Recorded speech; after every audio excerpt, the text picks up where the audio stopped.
বাস্তব জীবনে কয়টা প্রেম করেছো? এটা আমার কোয়েশ্চেন না, এটা দর্শকের থেকেও কোয়েশ্চেন আসছে। বাস্তব জীবনে অনেক প্রেম, প্রচুর প্রেম। মানে আমার হচ্ছে শুধুমাত্র আমার যেমন যন্ত্রের সাথেও প্রেম আছে। না না, আমি যন্ত্রের প্রেমের কথা বলছি না, মানুষের প্রেমের আমি কথা গ্যাজেট বলছি। ফ্রিক, আমি কার ফ্রিক। না, ওটা তো আলাদা। আমি জানি তুমি অনেক ডিপ্লোম্যাটিক অ্যানসার দাও, কিন্তু আমি খুব সহজ ভাষায় বলছি যে কয়জনের প্রেমে পড়েছো? প্রেম তো আমার আসলে প্রেমটা আসলে যদি আমার হিস্ট্রি ঘাটাঘাটি করা হয় তাহলে আসলে মানে আমার বায়োগ্রাফি বা আমার যে শুরু থেকে শেষ পর্যন্ত প্রেম বিয়ে সবকিছু ঘাটাঘাটি করলে আসলে প্রেম তো একটাই। একটাই? তাহলে ওই প্রেমের গল্পটা একটু বলো শুনি। আমি কি বলবো এখানে, আমি কেন বলবো? তুমি জানো না? তোমার প্রেম হচ্ছে লংগেস্ট প্রেমের হিস্ট্রি, 14 বছরের প্রেম, তারপর বিয়ে, কিন্তু একটু গল্পগুলো বলো যে কিভাবে শুরুটা হলো। আমি তখন কলেজে পড়তাম। কলেজে? আচ্ছা। কলেজে উঠলাম আর কি, এরকম সময় কলেজে হ্যাঁ ফার্স্ট ইয়ার, এরকম সময় আসলে যেমন যে মানুষের সাথে আমি 14 বছর প্রেম করলাম, তারপর হচ্ছে সেই মানুষটার সাথে আমি 2011-তে তাকে বিয়ে করলাম। 2014-তে আমাদের একটা ছেলে সন্তান হলো। হ্যাঁ, বাহ, চমৎকার। সো এখন ওর এই সেপ্টেম্বরে 18 তারিখ 18 বছর হবে। 18 বছর? 18 বছর, সরি, মানে এই সেপ্টেম্বরে 18 তারিখ হচ্ছে 4 বছর হবে বাচ্চা। 4 বছর। আর আমাদের হচ্ছে প্রেম বিয়ে মিলে পুরো সময়টা হচ্ছে 14 আর হচ্ছে এখানে 7, 20 বছর, 21 বছরের পা আমার। So it's a long history. প্রেমের শুরুটা হচ্ছে যে আমি ওকে দেখি নাই, ও আমাকে দেখছে। কোথায় দেখছে আমি জানি না, ওর বান্ধবীর বাসা থেকে দেখছে। দেখে সে ওর পড়ার রুম থেকে আমার পড়ার রুম দেখা যেত, তো আমাকে রাতে লেজার মারতো।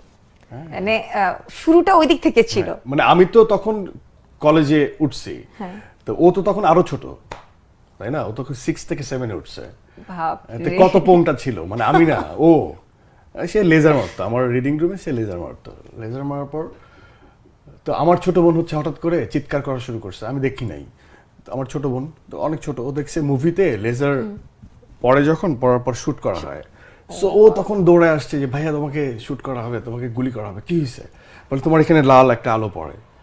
কে ফালায়? কোথেকে পড়ে? পরে আমি দেখলাম যে একদম স্ট্রেট একটা বিল্ডিং এর 4 তলার উপরে বাসা, সেই বাসা থেকেই লেজারটা অন হয়। পরে ফাইন্ড আউট করার চেষ্টা করলাম ওখানে একটা মেয়ে থাকে, সেই মেয়েটাই মারে। তো 1 দিন 2 দিন 3 দিন তো লেজারের কাউন্টারে আমি 4 ব্যাটারি টর্চ কিনে রাখছিলাম। হ্যাঁ, আমি জাস্ট আমার রিডিং রুম থেকে 4 ব্যাটারি টর্চ অন করে ওই জানালার দিকে মেরে রাখতাম। ওই জানালাটা পুরো ডে লাইটের মতো আলো হয়ে থাকতো। রাতে মানে পোংটামিতে কেউ কম না। না, আমি এটা করছি, আমি এটা। ওই তো ঠিক আছে। তারপর আমাদের মধ্যে কথা হতো, ফোন আলাপ হতো, কিন্তু আমরা কখনো দেখা করতে যেতাম না, এরকম আর কি, হঠাৎ বৃষ্টির মতো আর কি। আচ্ছা আচ্ছা। সো 2 বছর পর আমাদের দেখা হয়। ও তখন দেখা হয় মানে আর কি সামনাসামনি কথা হয়? ব্যাপারটা কি এরকম? দেখা তো হতো জানালা দিয়ে। ওই আমি আমার মনে আছে শুরুতে আমি যখন ধরো যে তুমি হচ্ছে আমার সেই মানুষটা, আমি এই থাকতাম, এই হতে পারতাম না। হ্যাঁ, আমি এই থাকতাম, এইভাবে মানে দেখতাম। তোমার কি এই জিনিসগুলো রিফ্লেকশনই নাটকে দেখা যায়? না না, আমি এইভাবে থাকতাম। আমি দেখতাম যে সে এখানে আছে। আমার ছোট বোনকে আমি অগ্রণীতে নিয়ে যেতাম, আজিমপুর এরিয়ার কথা বলতেছি।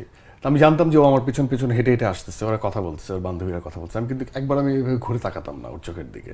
শুরুটা কিভাবে হলো? কে ফার্স্টে বললো? কে? তো তারপরে যে চিঠির আদান প্রদান হতো। ওর ছোট ভাই আমার শ্যালক, যে সে হচ্ছে এরকম ব্রিজের কাজ করতো, সে আমার কাছ থেকে একটা গিফট নিত, তারপর আমার বার্তা ওর কাছে পৌঁছায় দিত। ওর কাছ থেকে একটা গিফট নিত, ওর বার্তা আমার কাছে পৌঁছায় দিত, গিফট দিত, চকলেটস। আমার নামও ছিল আর কি, ছোটবেলায় চকলেট নাম ছিল আর কি, ও দিছিল আর কি।